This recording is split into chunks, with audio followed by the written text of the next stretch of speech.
अगर आप हमारे चैनल पर नए हैं तो हमारे चैनल को अभी सब्सक्राइब कर लें और साथ वाले बेल के आइकन पर क्लिक करके नई आने वाली वीडियो की नोटिफिकेशन बर वक्त हासिल करें।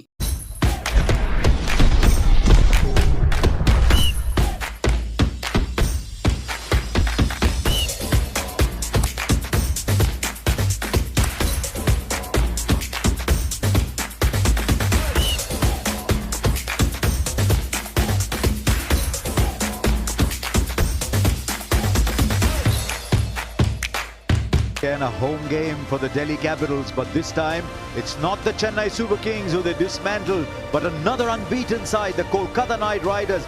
They travel south from their eastern base of दोस्तों, अगर आप भी ऋषभ पंत और सुनील नारायण को बेहद ही खतरनाक बल्लेबाज मानते हैं तो वीडियो को लाइक जरूर कीजिएगा। दोस्तों, दिल्ली की अकेली धज्जियां उड़ाते हुए सुनील नारायण ने रच डाला इतिहास। चौके छक्कों की लाई ऐसी सुनामी 6 ओवर में पहुंचा दी अपनी टीम को जीत के बेहद करीब। तो आखिर कितनी गेंद में सुनील नारायण ने ठोक दिया आईपीएल इतिहास का सबसे तेज अर्धशतक। आखिरकार नारायण के साथ कोलकाता के किस बल्लेबाज ने दिल्ली की उड़ाई धज्जियां? आखिर अपनी घातक बल्लेबाजी से कितने रनों का दिया इन्होंने दिल्ली को पहाड़ जैसा लक्ष्य? आखिर दिल्ली के किस गेंदबाज ने अपनी टीम को मुकाबले में बराबरी पर ला खड़ा किया? किसने बनाए कितने रन, किसने चटकाए कितने विकेट? रोंगटे खड़े कर देने वाले रोमांचक मुकाबले की अब तक की पूरी हाईलाइट तो हम आपको दिखाएंगे, लेकिन उससे पहले आपको क्या लगता है कि पंत, नारायण और रसल में कौन सबसे बेहतर खतरनाक बल्लेबाज है? अपनी राय नीचे कमेंट बॉक्स में जरूर दें। दोस्तों, आईपीएल 2024 के सबसे रोमांचक और 16वें मुकाबले के लिए आईपीएल इतिहास की 2 बड़ी टीम दिल्ली कैपिटल्स के सामने कोलकाता नाइट राइडर्स चुनौती लेकर खड़ी थी। विशाखापट्टनम का वीडीसीए का क्रिकेट स्टेडियम इस बार मुकाबले का लाइव गवाह बनने के लिए बेकरार था। इस रोमांचक मुकाबले की शुरुआत से पहले जब सिक्का उछाला गया तब टॉस के बॉस बने कोलकाता के कप्तान श्रेयस अय्यर और उन्होंने टॉस जीतकर पहले बल्लेबाजी करने का फैसला किया। कोलकाता की तरफ से एक बार फिर अपनी टीम को धाकड़ शुरुआत दिलाने के इरादे से फिल सॉल्ट के साथ सुनील नारायण की तूफानी जोड़ी मैदान में उतरी थी। पहले ही ओवर में उनके तूफान को रोकने के लिए गेंदबाजी लेकर आए थे खलील अहमद, लेकिन दोस्तों इस गेंदबाज की पहली गेंद गलत दिशा में चली गई और वाइड के चलते कोलकाता को मुफ्त में 4 रन मिल गए थे। तो वहीं अगली गेंद पर उन्होंने दोबारा वाइड गेंद फेंक दी, यानी कि अब तक कोई भी गेंद काउंट नहीं हुई थी और कोलकाता को पहले ही 5 रन मुफ्त में मिल चुके थे। इससे बेहतरीन शुरुआत और क्या हो सकती है? हालांकि उसके बाद खलील अहमद ने भी जबरदस्त वापसी करते हुए अपनी लाजवाब गेंदबाजी से दोनों बल्लेबाजों को बांधे रखा, उन्हें हाथ खोलने का बिल्कुल भी मौका नहीं दिया, जिसका नतीजा हुआ कि पहले ओवर में कोलकाता केवल 7 रन बना पाई थी। दूसरे ओवर में अपनी टीम को सफलता दिलाने के इरादे से आए थे ईशांत शर्मा। शुरुआत में तो ईशांत की खतरनाक स्विंग का सामना करना दोनों बल्लेबाजों के लिए काफी मुश्किल हो रहा था, लेकिन दोस्तों 5वीं ही गेंद पर फिल सॉल्ट ने ऑफ साइड की दिशा में एक जबरदस्त शॉट जड़कर पॉइंट में बटोरा। तो वहीं जाते जाते ओवर की आखिरी गेंद पर भी उन्होंने कुछ इसी अंदाज में एक और जबरदस्त चौका लगाकर दिल्ली के गेंदबाजों को सबक सिखाना शुरू कर दिया। 2 ओवर में कोलकाता की पारी 17 रनों तक पहुंच चुकी थी, लेकिन दोस्तों ये तो तूफान के पहले की शांति थी। असली तबाही तो तीसरे ओवर से शुरू हुई। जी हां, आपको बता दें तीसरा ओवर लेकर आए एक बार फिर से खलील अहमद। जहां पर एक तरफ दिल्ली विकेट के लिए तरस रही थी तो वहीं ये दोनों बल्लेबाज तो सिर पर कफन बांधकर उतरे थे। खलील अहमद की धज्जियां उड़ाते हुए सुनील नारायण ने पहले इस खिलाड़ी को लगातार एक के बाद एक 2 चौके लगाए, तो जाते जाते ओवर की आखिरी गेंद पर फिलिप सॉल्ट ने भी एक जबरदस्त चौका लगाया और चौकों की हैट्रिक के चलते इस ओवर में दोनों ने मिलकर कुल 15 रन बटोरे। तो 3 ओवर में ही कोलकाता का स्कोर 32 रनों तक पहुंच चुका था। अब तो कोलकाता की जबरदस्त शुरुआत हुई थी। दिल्ली के गेंदबाज पूरी तरीके से विकेट लेने में नाकामयाब नजर आ रहे थे। फिर चौथे ओवर में तो सुनील नारायण ने जो किया उसे कोई भूल नहीं पाएगा।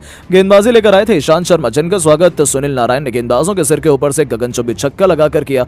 तो वहीं अपनी गलती से ईशांत शर्मा कुछ भी नहीं सीखे। एक बार फिर उन्होंने सुनील नारायण का फुल लेंथ गेंद डालने की गलती करी, जिसका बखूबी फायदा उठाते हुए इस बार सुनील नारायण ने इस गेंद को बाउंड्री के बाहर मिड विकेट के ऊपर से छक्के के लिए डिपॉजिट कर लगातार 2 गेंद पर 2 तूफानी छक्के जड़ दिए थे। अभी से पूरा स्टेडियम कोलकाता के नारे लगा रहा था। दिल्ली का खेमा हैरान और परेशान हो चुका था।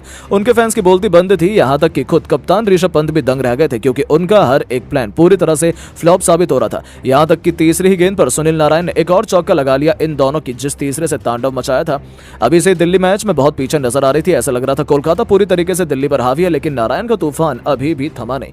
5वीं गेंद पर उन्होंने एक बार फिर से इस बार मिड ऑन के ऊपर से छक्का लगाया, तो ओवर की आखिरी गेंद पर एक और चौका लगाकर इसे न केवल अब तक का सबसे महंगा ओवर बनाया, बल्कि ईशांत शर्मा को खून के आंसू रुलाते हुए कुल 26 रन बटोरे और 4 ओवर में ही अपनी टीम को 58 रनों तक पहुंचा दिया। ऐसी भयंकर शुरुआत में तो दिल्ली को मुकाबले में अभी से हाथ की तरफ बढ़ना शुरू कर दिया था।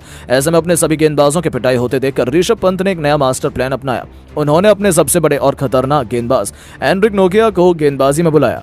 जिनके कंधों पर अपनी टीम को सफलता दिलाने और वापसी करवाने की अहम जिम्मेदारी थी और इस अफ्रीकी सनसनी ने इस जिम्मेदारी को बखूबी निभाया। उन्होंने अपनी दूसरी ही गेंद पर फिलिप सॉल्ट को फंसा लिया था। हालांकि डेविड वार्नर ने उनका आसान सा कैच छोड़ दिया, जिसके बाद तो दिल्ली का खेमा बेहद मायूस हो गया था। ऐसा लगा था कि गलती उन्हें बहुत भारी पड़ने वाली है, लेकिन दोस्तों वार्नर की गलती को सुधारते हुए नोकिया ने अगली गेंद पर फिल सॉल्ट को दोबारा अपने जाल में फंसाया और इस बार फील्डर ने कोई गलती नहीं की और खतरनाक दिख रहे फिल सॉल्ट 12 गेंद पर 4 चौके की बदौलत 18 रन बनाकर वापस लौटे और आखिरकार दिल्ली की पहली सफलता मिल चुकी थी। हालांकि उनके आउट होने के बाद बल्लेबाजी करने उतरे अंकुरिश रघुवंशी ने आते ही पहली गेंद पर बेहतरीन चौके से अपना खाता खोला, तो 5वीं गेंद पर भी उन्होंने लगातार दूसरा चौका जड़ा और अपनी टीम को 5 ओवर में 70 रनों तक पहुंचा दिया। ऐसा लगा था कि पहले विकेट के बाद तो दिल्ली मैच में वापसी आ जाएगी, लेकिन दोस्तों सुनील नारायण के इरादे तो कुछ और ही थे।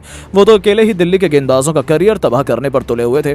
6वें ओवर में इस बार उन्होंने राशिक सलाम को निशाना बनाया। पावर प्ले का आखिरी ओवर लेकर आए इस युवा गेंदबाज की सुनील नारायण ने बेहद बेरहमी से पिटाई की। दूसरी गेंद पर चौका लगाया तो तीसरी गेंद पर स्टेडियम पर एक जबरदस्त छक्का लगाया। 5वीं गेंद पर एक बार फिर से उन्होंने चौका लगाया, जिसने तो रसिक से लेकर पूरे स्टेडियम में हक्का बक्का कर दिया। तो जाते जाते ओवर की तीसरी गेंद पर उन्होंने एक और जबरदस्त चौका लगाया और इस ओवर में भी 18 रन बटोर डाले। इसी के साथ सुनील नारायण ने केवल 21 गेंद पर 6 खतरनाक चौके और 4 खौफनाक छक्कों की बदौलत अपना अर्धशतक ठोक डाला था, जिसकी बदौलत 6 ओवर में कोलकाता ने लगभग 15 के रन रेट से 88 रन जोड़ लिए थे और दिल्ली को हार का मुंह देखना पड़ा था।